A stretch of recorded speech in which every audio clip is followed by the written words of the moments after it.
The air was thick with anticipation. It was supposed to be a day of celebration, a moment of triumph. The room was filled with the hum of voices, soft clinks of champagne glasses, and the warmth of smiles, as people gathered for the grand opening of an orphanage, a project that had consumed the last 5 years of one woman's life. Her dream had finally come to fruition. She had poured everything into this place, the children, their futures, the hope that this could be a sanctuary for those who had nothing. It was a new beginning, a symbol of resilience, compassion, and love. She stood at the center of the crowd, her radiant smile illuminating the room as she greeted each guest, her heart swelling with pride. Her hands trembled ever so slightly as she adjusted the small silver pin on her dress, the one she wore for good luck, a gift from her late mother. She felt a warmth spread through her chest as she looked around at the guests, friends, colleagues, and supporters. This was the moment she had waited for. But, in the pit of her stomach, something gnawed at her, an inexplicable unease, though she couldn't place its source. Little did she know, the moment she had worked so hard for would soon be overshadowed by an event that would tear her world apart. The door creaked open, and the crowd fell silent. It wasn't the typical chatter that would accompany someone entering a room. No, this silence was deep, foreboding. The whispers began almost immediately. He walked in first, his tall frame casting a shadow across the floor. He was dressed in a dark suit, his tie carefully knotted, his hair neatly combed. He looked like a man who belonged in a room full of dignitaries, a man who had everything under control. But the whispers weren't about him. No, it was about the woman by his side. The pregnant woman. She was younger than his wife, and her presence was unsettling. There was something about the way she stood, her hand on her stomach, as though trying to protect the life growing inside her. The sight of her was enough to send ripples through the crowd, but it wasn't just her pregnancy that caused the stir.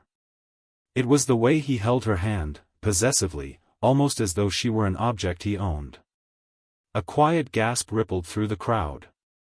And then, there she was, the woman who had spent every waking hour building this place, the woman who had always been so full of grace, now standing frozen at the front of the room, her smile faltering.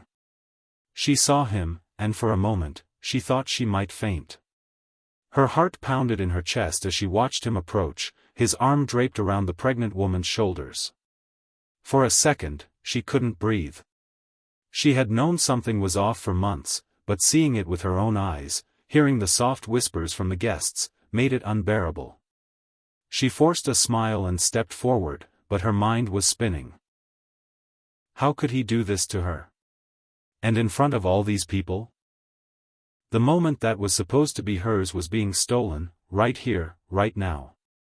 As the man and the woman walked closer, the tension in the room became palpable.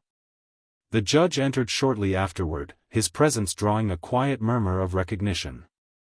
Known for his cool-headedness and sharp observations, the judge had been invited to officiate the opening ceremony. But as he stepped into the room, something in the atmosphere shifted. He could sense it immediately. He had seen countless family dramas, but this? This was different. His eyes locked onto the man first. There was something in his eyes, a kind of smug arrogance, a confidence that made the judge uneasy. But it was the woman, the pregnant mistress, who caught his attention. Her eyes were wide, filled with fear, but there was a coldness in her expression, a defiance that suggested she knew something the rest of them didn't. The judge's instincts screamed that there was more to this story than met the eye. But what? The woman standing in the center of the room, the wife of the man who had just entered with his mistress, was trying to hold herself together. Her hands were shaking ever so slightly as she reached out to greet them, but she did it with the grace and dignity that had always defined her. She had worked too hard to let this moment slip away, but every part of her wanted to scream, to confront him, to demand answers. Yet, she held herself in check. "Good evening," the man said, his voice smooth and composed, but there was something hollow in it.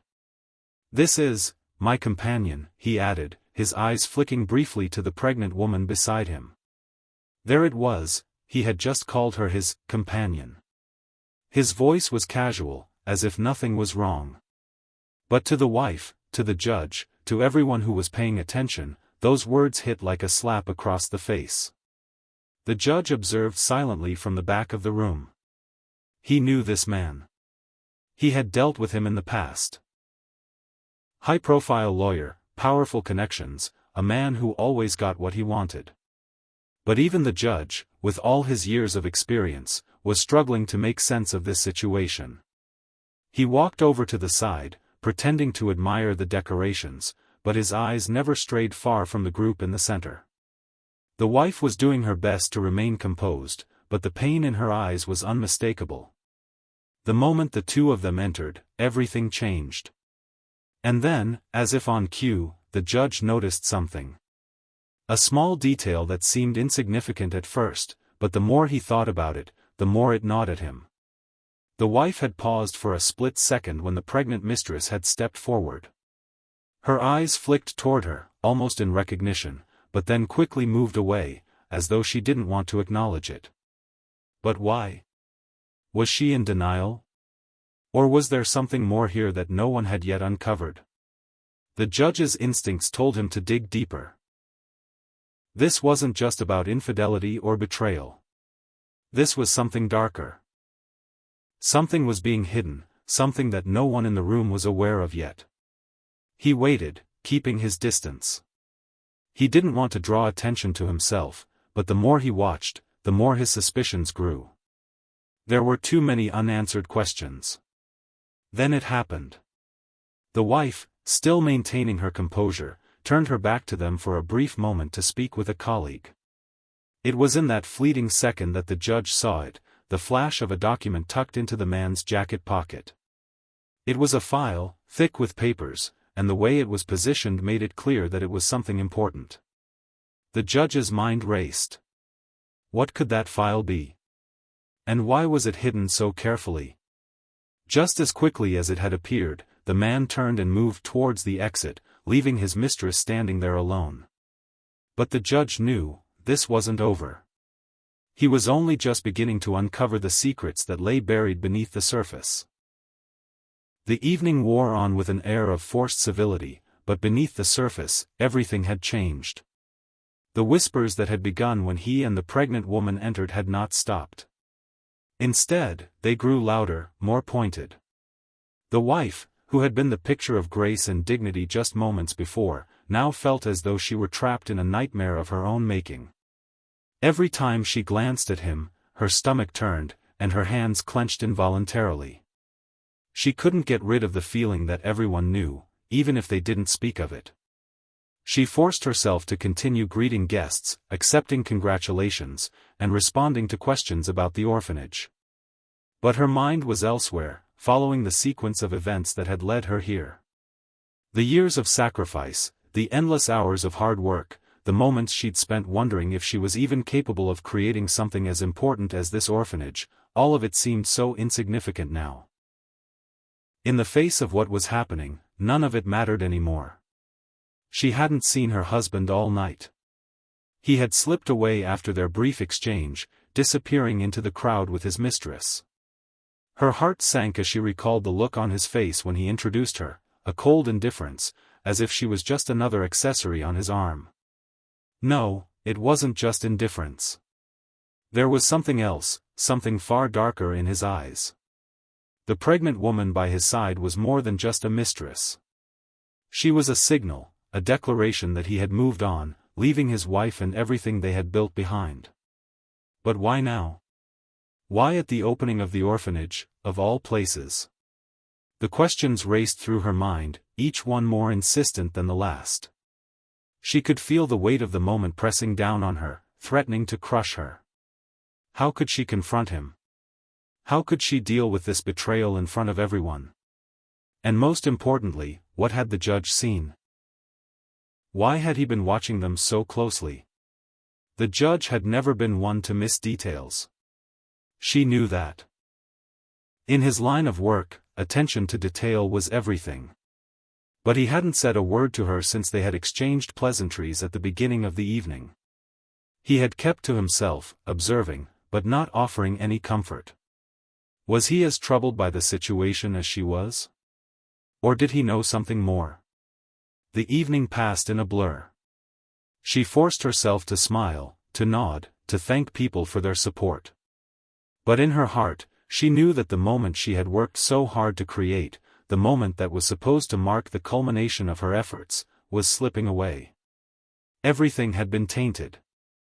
When the last guests finally left, she found herself alone in the room with her husband and the judge.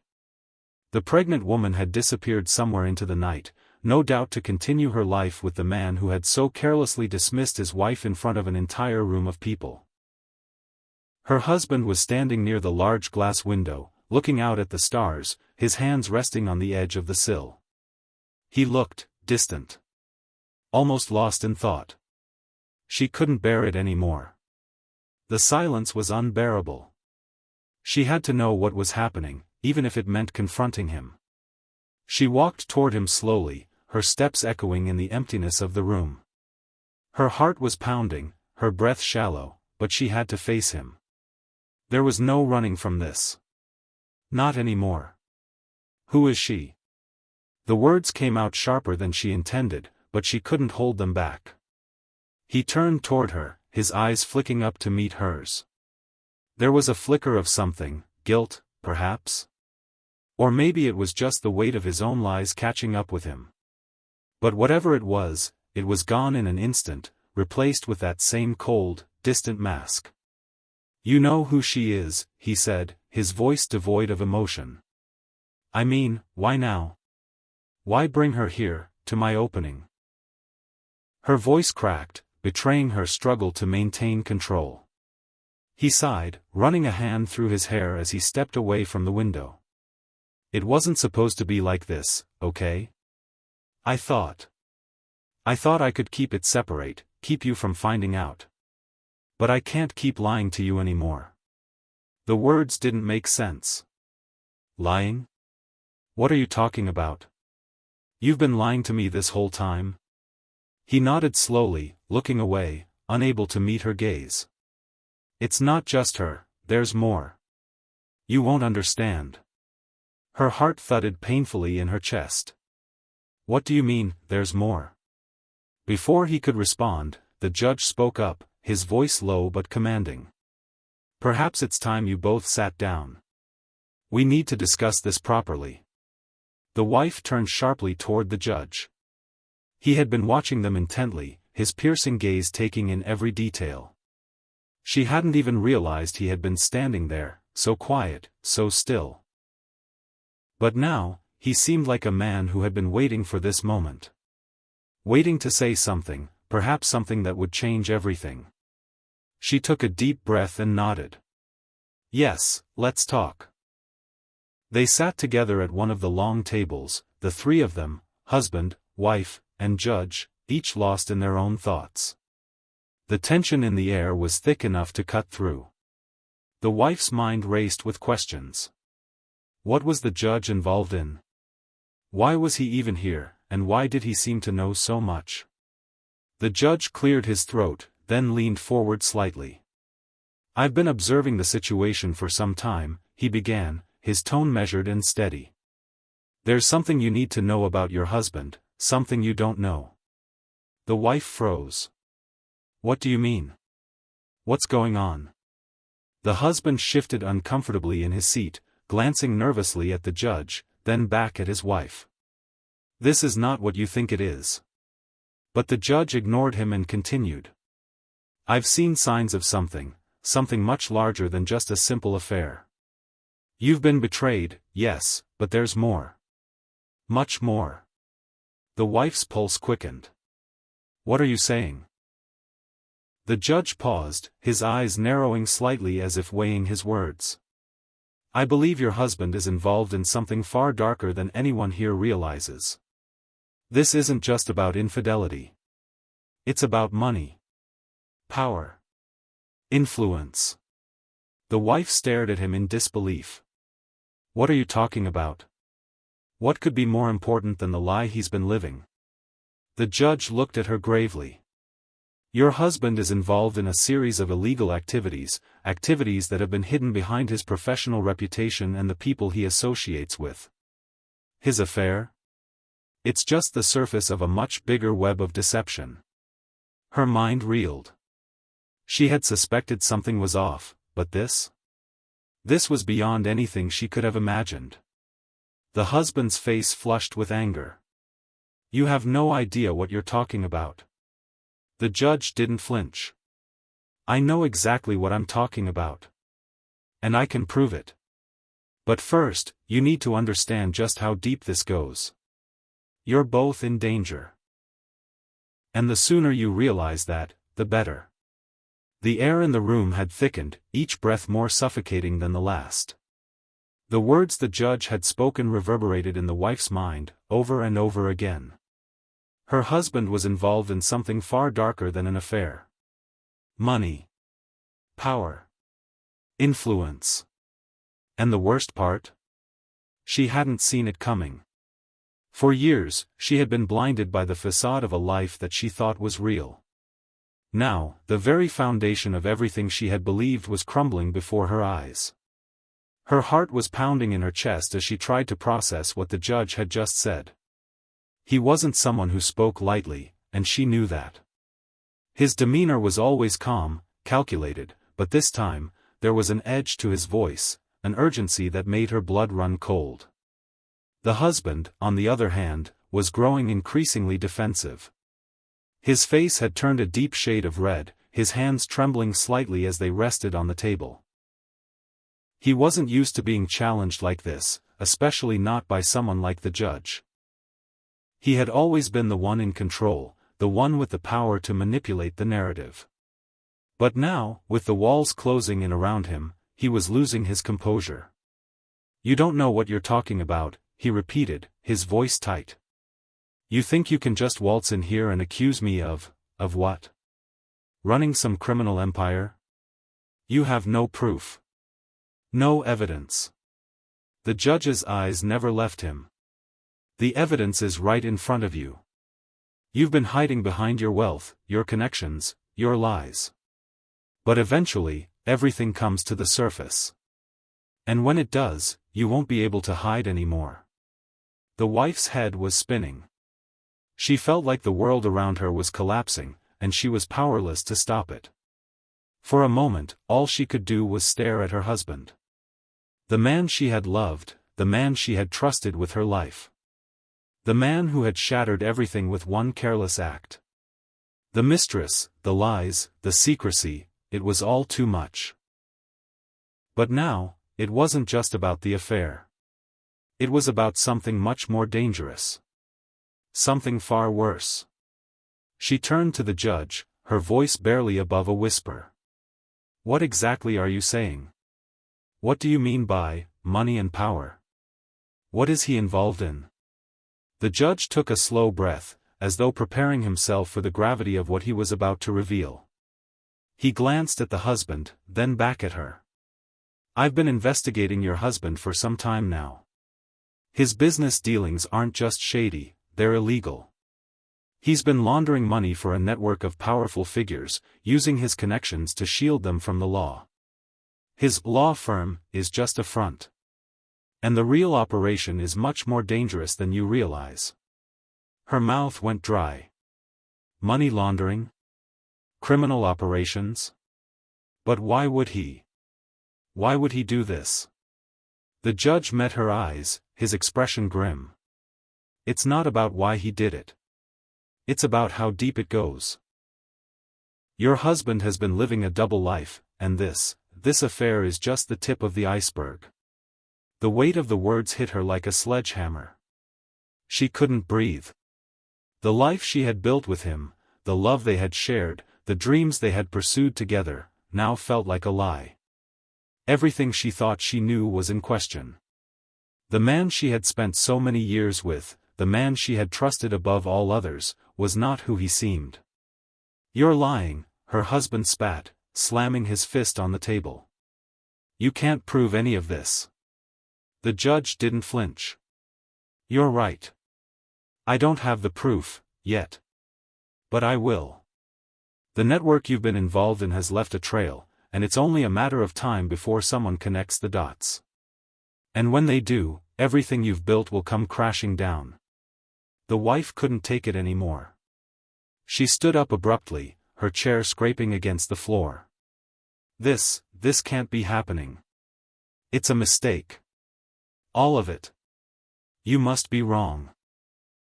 Her husband stood as well, moving toward her, his face contorted with anger. No, listen to me.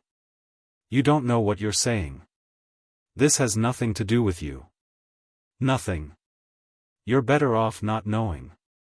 But the wife couldn't hear him. She couldn't hear anything over the roaring in her ears. The judge's words echoed in her mind, louder than any of her husband's protests. The betrayal, the lies, the secrets, everything about the life she had known was falling apart before her eyes. She turned toward the door, desperate for some air, desperate to escape. I need to think. I need space. I can't do this right now. Without waiting for a response, she rushed out of the room, her footsteps heavy on the marble floors as she fled the building.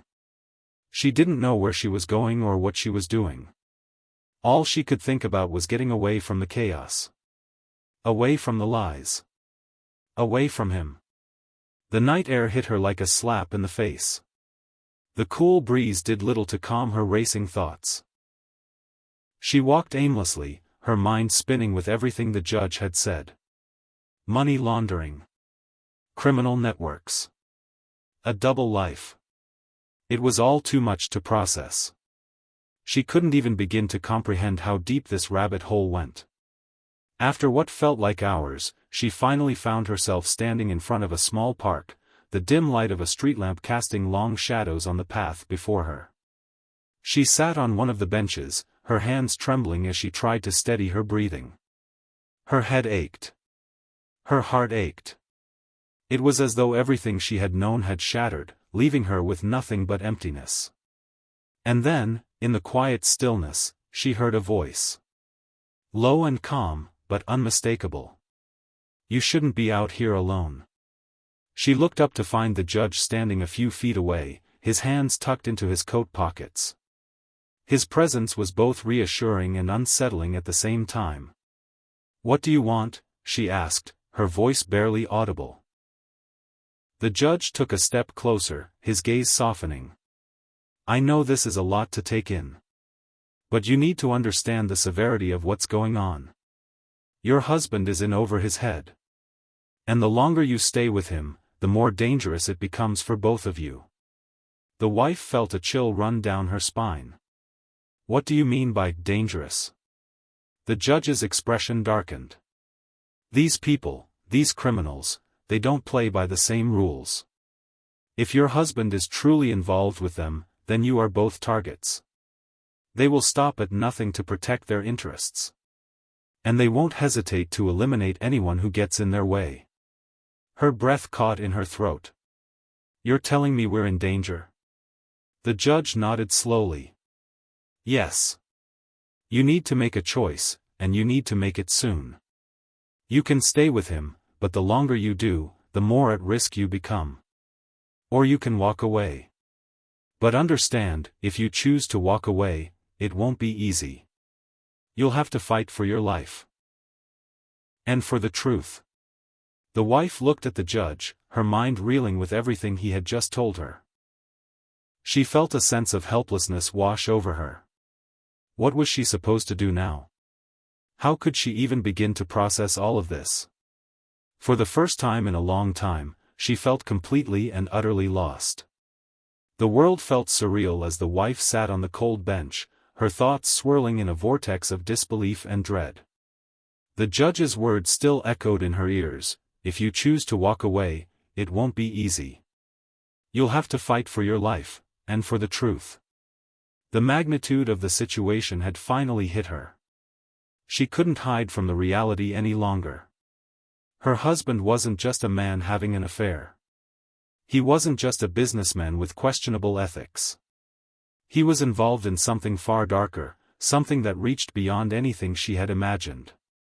And now, that darkness was creeping into her life, threatening to swallow everything. She turned to the judge, who stood silently, watching her with an unreadable expression. His presence was oddly comforting and yet unsettling, as if he was both the one who had offered her a lifeline and the one who had opened her eyes to a world she wasn't prepared for. "I don't know what to do," she whispered, her voice breaking. "I can't even look at him anymore. I don't know who he is. How could he do this to me?" The judge stepped closer, his gaze softening with a hint of empathy. "I understand this is overwhelming. But you need to take a step back. Look at the bigger picture. Your husband has been living a lie, but that doesn't mean you have to live one too. You still have choices. But the longer you wait, the harder it will be to make them." She closed her eyes, her mind spinning with the weight of everything that had happened. Her life, the one she had worked so hard to build, had been turned upside down in the span of a few hours. The man she had married, the man she had trusted, was no longer the person she thought he was. She had always believed that their marriage was strong, that they were a team, but now it felt like she had been living in a house built on sand. "Why me?" she asked, her voice barely audible.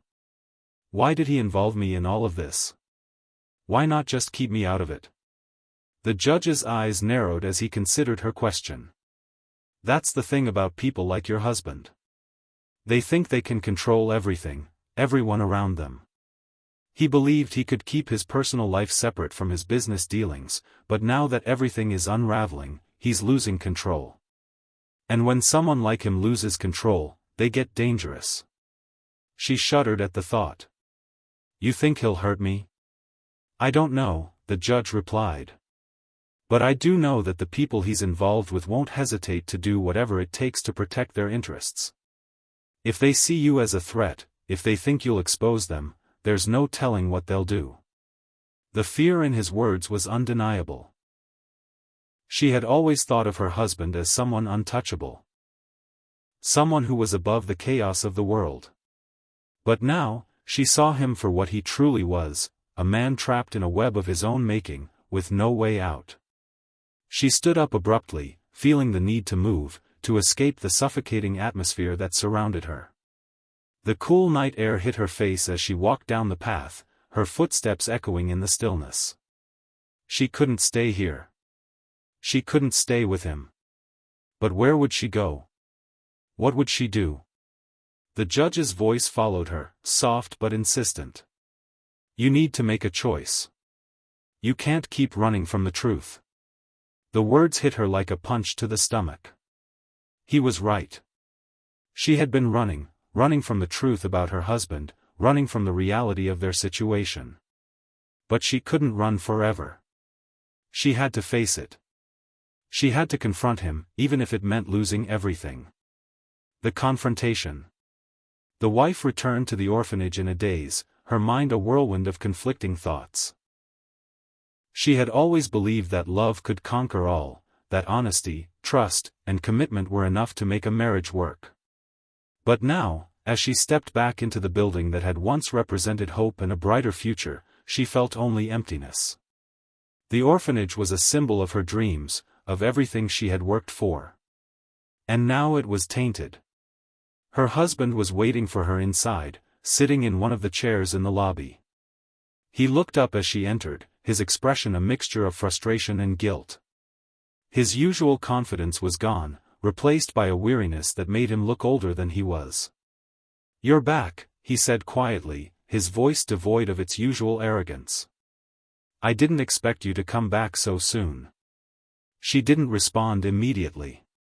She stood in the doorway, her heart racing as she searched for the words to say. How could she even begin to process this?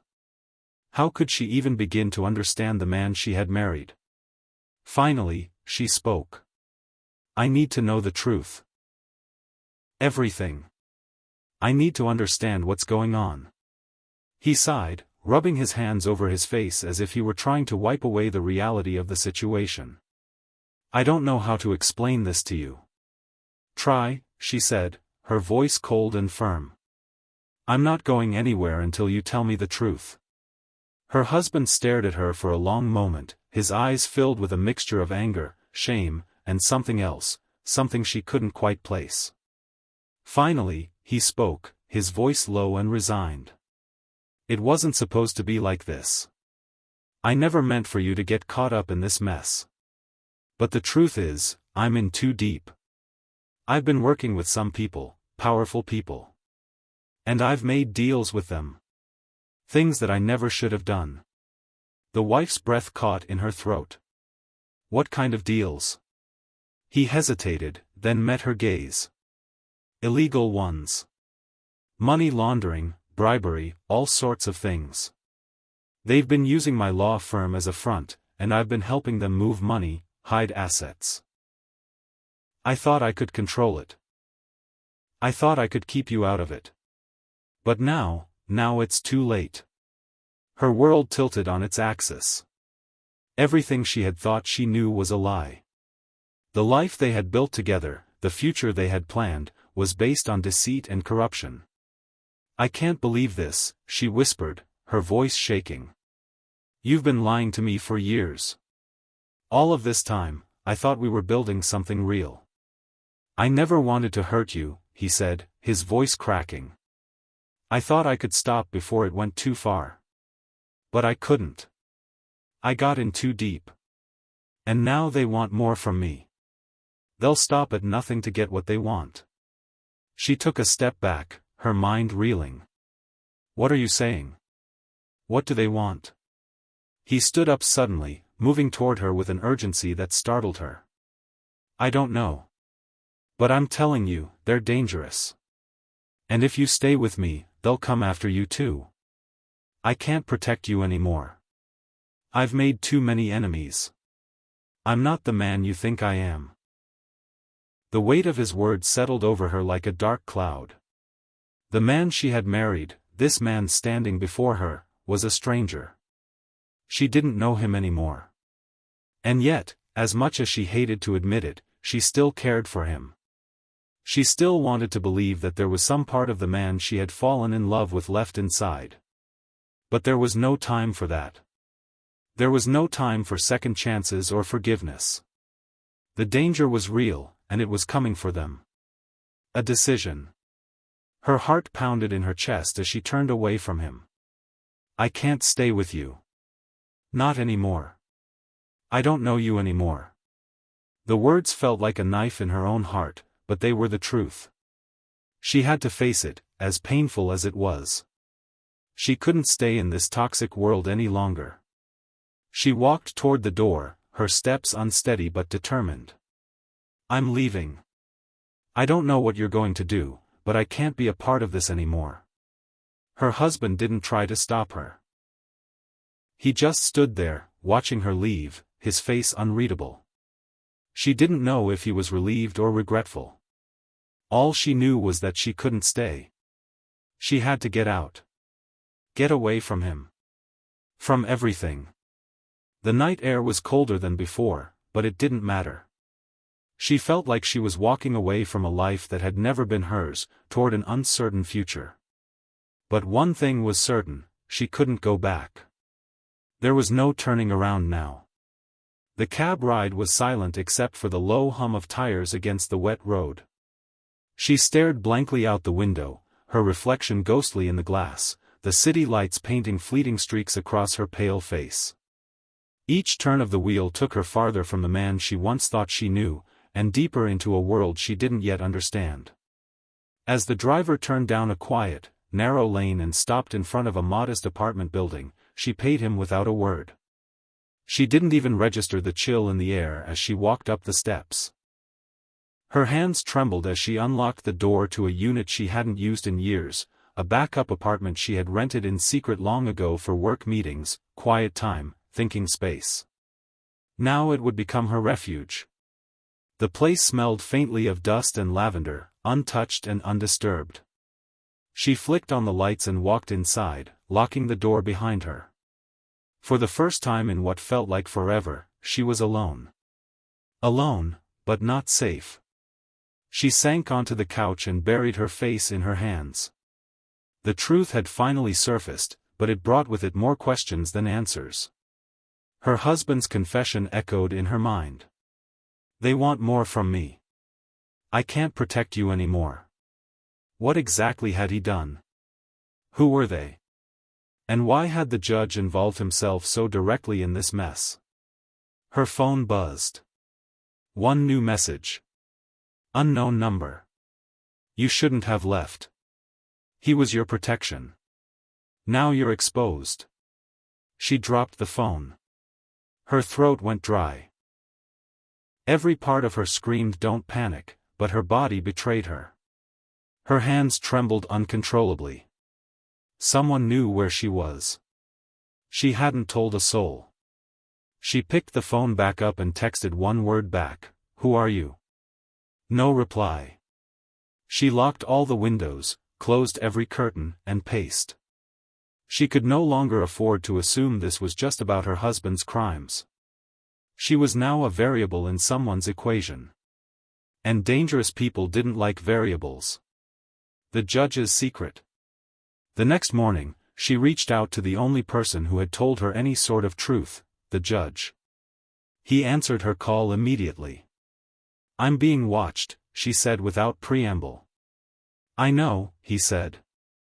"They've been watching you since the orphanage event." She felt a spike of anger. "And you let me go back to him knowing that?" "I didn't let you do anything," the judge replied calmly. "You had to see it for yourself." "I need answers," she snapped. "Not cryptic warnings. I'm being threatened." "You said you've been investigating him, tell me everything." There was a long pause. Then finally, he said, "Meet me in 30 minutes. No one else can hear what I'm about to tell you." They met in an abandoned courthouse building, closed for renovations, ironically one her husband's firm had pushed to acquire. The judge was already waiting, standing in the middle of the dusty courtroom, hands folded behind his back. "Sit," he said, motioning toward a bench. "You need to understand how deep this goes." She didn't sit. She stayed standing, glaring at him. "Talk." He sighed.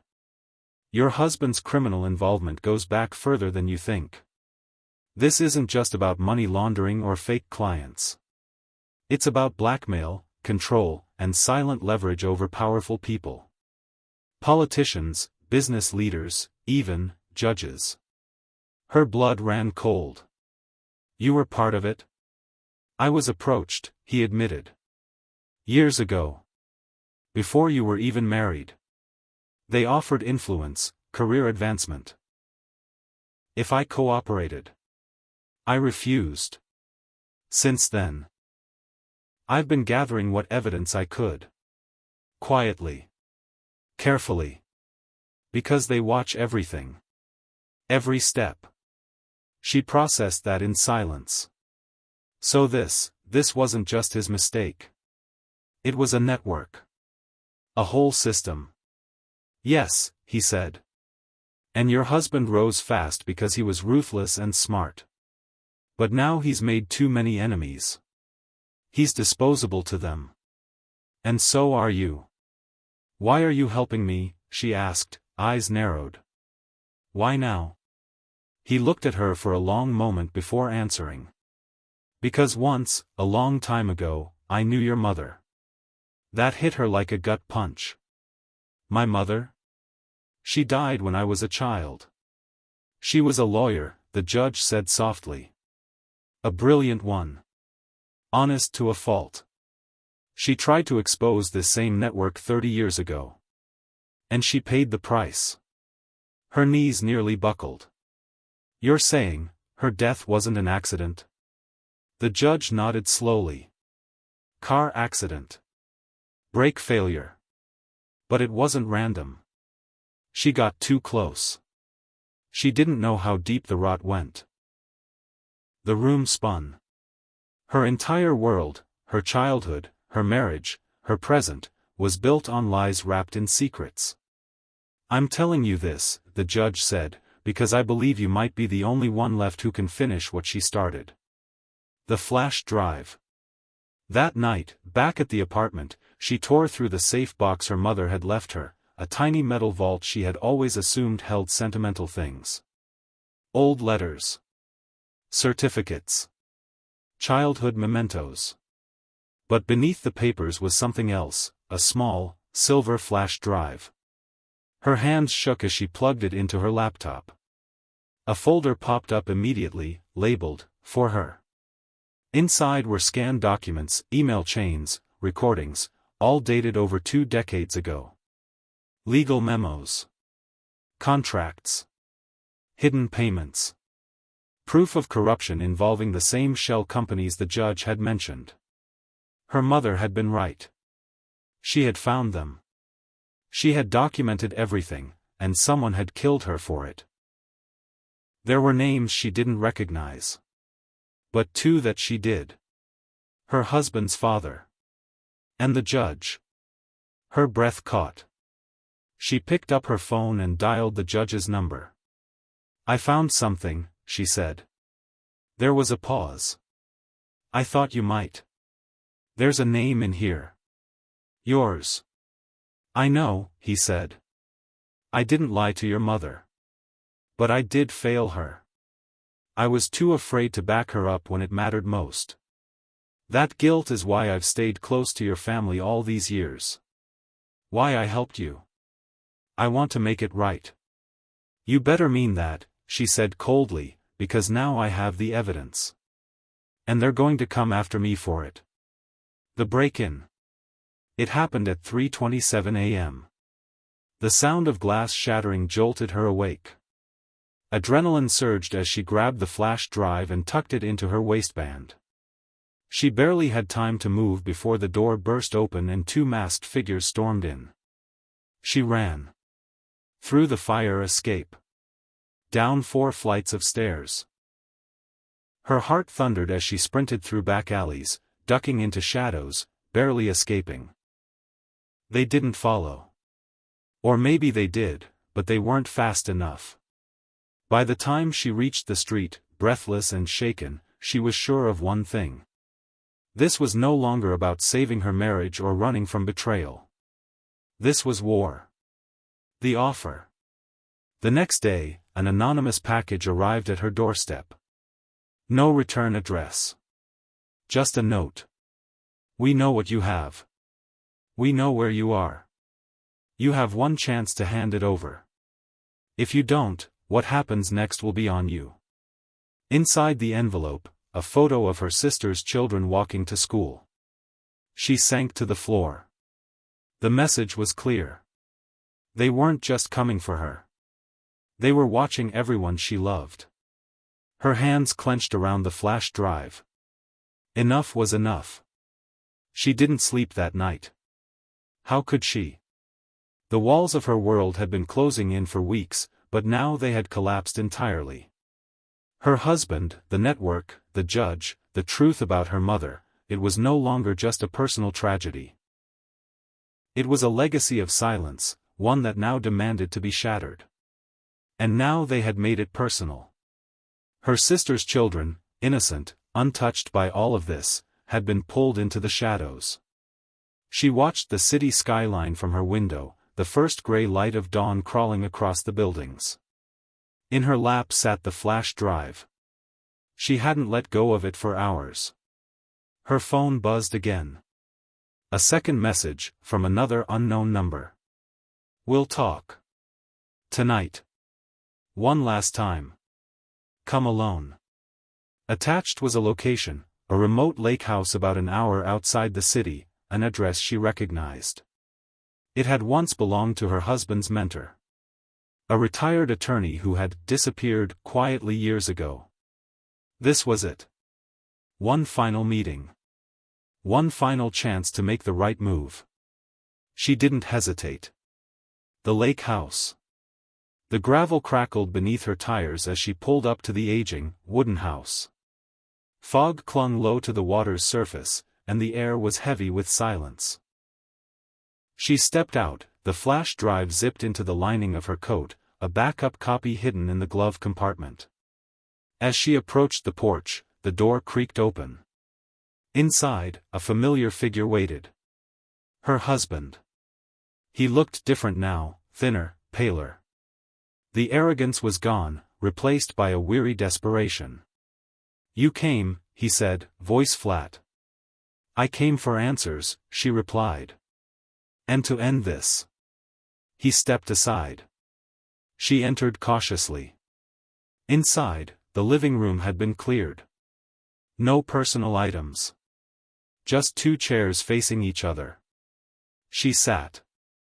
"So," she said, folding her arms. "Talk." His truth. He didn't look at her. "I was 24 when I was first approached," he began. "Fresh out of law school. Hungry. Ambitious. They offered me everything, cases, connections, protection. All I had to do was, keep their secrets. Push the right paperwork. Stay quiet when it counted." He looked up at her. "I was stupid. I thought I could handle it. That I'd control it. But it doesn't work that way.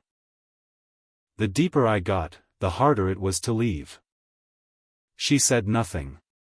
"They knew about you," he said. "About your mother. They watched you from the beginning. I was told to keep you close." Her stomach dropped. "You mean I was a target?" "No," he said quickly. "It started that way. But I loved you. I still do." She shook her head in disgust. "You lied to me every single day of our marriage. I tried to protect you. I kept you out of it. I hid the worst parts. You brought your pregnant mistress to my orphanage," she snapped, eyes blazing. "You used me to cover your crimes." "I was being threatened too," he said, voice rising. "They wanted leverage. She was part of the plan. A distraction. Insurance. I didn't think they'd go through with the pregnancy." "And now?" she asked. "Now that your web is unraveling?" "I want out," he said simply. "I want to disappear. And I want you to bury that flash drive." She laughed bitterly. "Of course you do. You think this is about saving you?" "It's not just me," he said quietly. "They'll come for you too. For your sister.